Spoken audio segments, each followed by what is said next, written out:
Three. Three. Crazy. Crazy, Holy crazy. cow. I'm ready to go if you are ready to go. I'm Yes, ready. I will Ashley, are you be. ready? Yep, I'm ready. I'll be on mute. Okay, thank Okay. you. And three, two, one.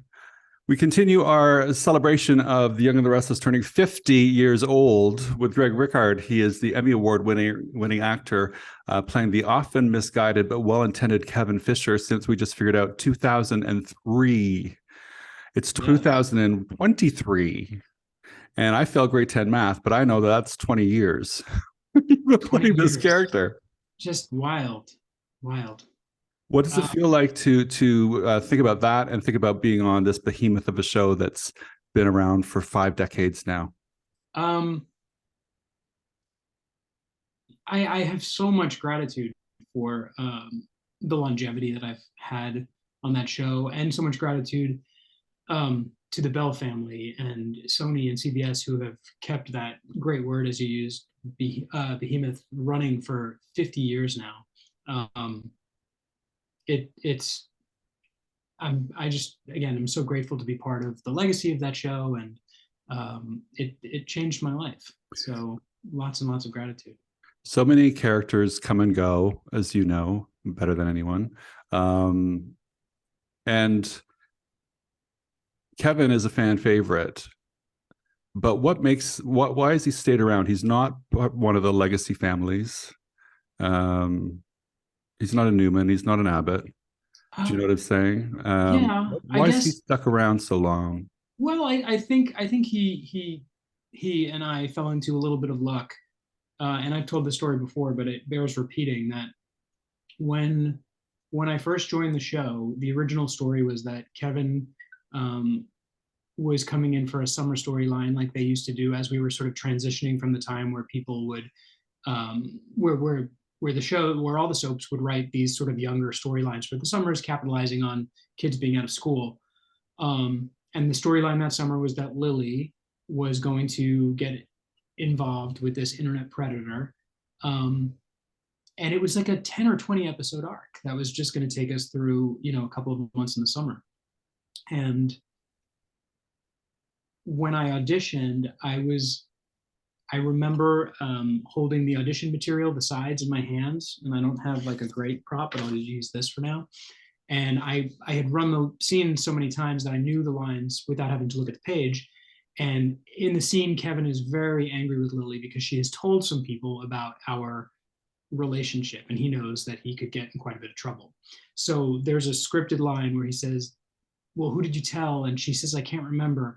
And he says, damn it, Lily, what do you think? And it's that whole line was all caps, exclamation, exclamation, exclamation. So he's screaming at her. And I remember when I delivered that line, and I'm reading with Marnie Said, our casting director, I say, damn it, Lily, what do you think? And I slapped the pages against my hand, and it made a really loud noise. And the producers sort of like jumped back. And it was in 20 plus years of auditioning and being an actor, it was truly the only experience I've ever had where I said, "Oh, this is my job." Like that moment just Oh, got you me this knew. job.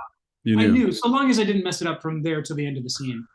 But again, it was only supposed to be a job that kept me busy for a few months, and um, and then I think maybe sometime between when I auditioned to when they first offered me the job, maybe they said, and this is where it gets a little fuzzy, we might want to use the character for a little more than just 10 or 20 episodes. So why don't we offer 3 months? And then that turned into a year. But as I understand, the character was always meant to leave, die, or disappear or something. Right. And this is where the bit of luck comes in, is that this was happening in June of 2023. And in August of 03. And then in August of that year, we had a fan event. And I had just started airing on the show. And just coincidentally, they sat Christian LeBlanc and me next to each other on the dais. Right. Fan event. Right.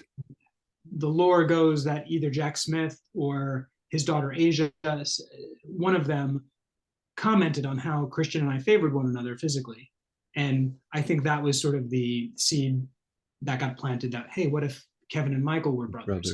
And so again, just that sort of kismet of me being sat next to him on stage, and maybe them also needing to figure out something new to do with Michael Baldwin's character at the time.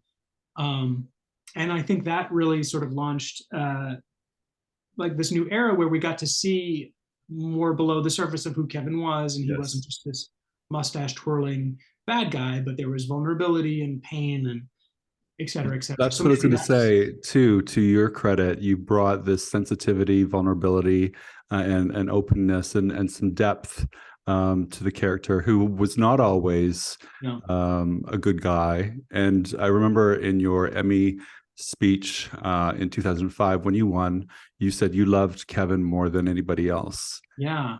Well, I Now had that was only 3 years in. He's done a lot and said a lot and been through a lot. Now, do you still love him? sure, yeah. I Yeah. think that one of the first things I ever learned in acting class was that you can't ever judge the actions of the No. character that you're playing, and so I always tried to find where his pain was. And I said, nobody just wakes up one morning and says, I'm going to start doing bad things. And so even with regard to what was happening when he first got there with Lily, without having it as fleshed out as it became later on once they cast Kevin's parents, and but I said, well, this he clearly came from a broken home where he probably saw uh, mistreatment of women from his father, and so that then gives you sort of empathy towards someone who has Mhm. that broken sort of existence. So yeah, I've always had a soft spot for him, and and always felt terrible while he was dealing with the hard things that he was going through. He's always been vulnerable and sensitive, and I think that's one reason why he's such a fan favorite. Why do you think he's so beloved? Ah, well, Me. I think it's that. I think again, not sort of ever judging his motives or his actions, and just trying to find the pain that was underneath. And also, I also like to think that he has a softer and lighter side. That Yes. during the times that we've seen him not so wrought, there's something fun and playful about him, um, and I think that Quirky. yeah, yeah. I think back to um, when Emily O'Brien who played Jana, Oh, when during that yes. relationship we really got to see her sort of lean into his quirky side, and Yeah. yeah. Were you, what storyline, you were just talking about past storyline with Jenna, is your favorite, the one that you really sank your teeth into and loved doing the most? It's hard to say. I mean, 20 years I worth know. of, but Pick one baby. one baby, Which is your favorite definitely. baby? Oh, definitely the reveal that Kevin and Michael were brothers. Not Yes. only for the great work that it gave Christian and myself, but also I think that was the turning point where Kevin's fate was sealed somewhat, where instead of them getting rid of the character as was originally planned, Mhm. he then suddenly had a new path forward. And so I'm grateful again, because without that I wouldn't have had the longevity that I have had, but also the work that Christian and I got to do.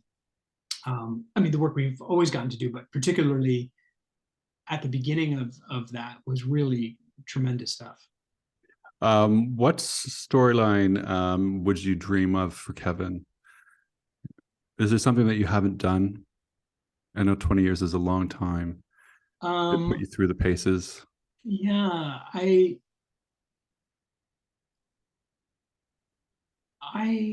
been a while since he's done something, since he's well, that's not true. He did kidnap Phyllis a couple of years ago. But I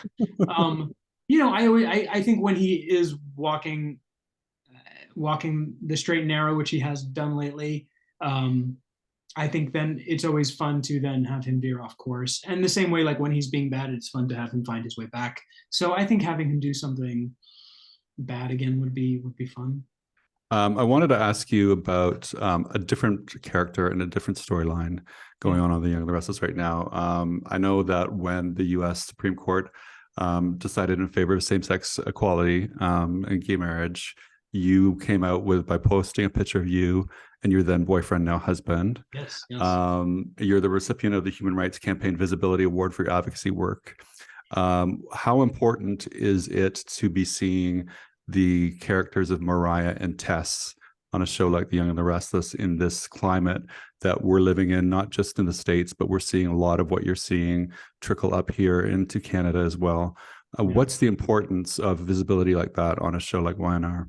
Well, it's visibility. It's having people, and I think the confusing part to me about where things are trickling in the wrong direction right now, and there's over 300 bills in the United States right now that want to limit or take away rights of various sectors of the LGBT community. And when you have characters that are beloved, like Mariah and Tessa, and you take an audience who loves those characters, it just puts a face to the issue. And it's hard to believe in 2023 that wherever you live in this country or in Canada, that you don't have personal identification with somebody of the LGBT community. But if you don't, and your only access is to two characters on a show that you watch and love, well, then it matters in that way. Sidebar: did you hear that Grindr was going to reveal the names of all the Republicans who use the site if they keep passing all these bills? That is chef's This is a kiss. I did sidebar. not hear that. Is that new? Did they just? Yeah, I just saw it yesterday. Oh, please let them do that. I know, right? Nothing would be.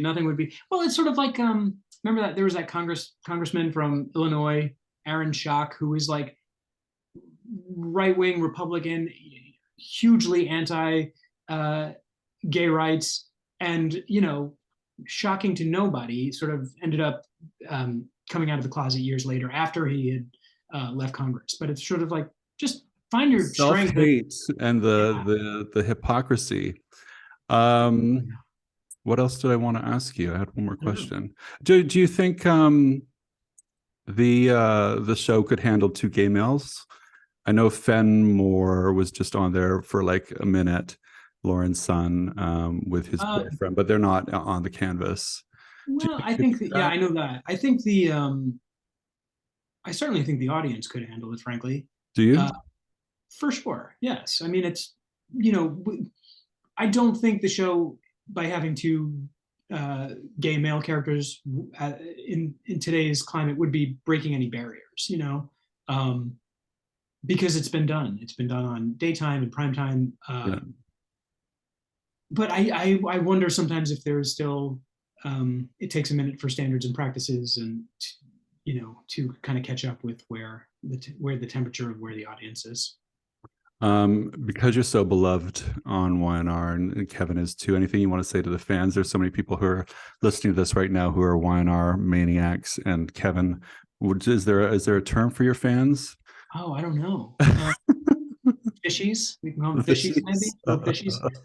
Just again, like I said earlier, just tons and tons of gratitude. And this show really changed my life 20 years ago. And I'm very grateful to be a part of the legacy and love everybody there. And again, really fun to talk to you today, Kevin, Greg. Thank you. Thanks, really nice to meet you. Pleasure to meet you, and thanks for the time. Cheers. Have a good day, mate. You too. Bye-bye. Bye. Thank you, guys. Thank you, Ashley. Thanks, Ashley. All right, guys. Have a great Monday. Okay, you too. Bye. Bye.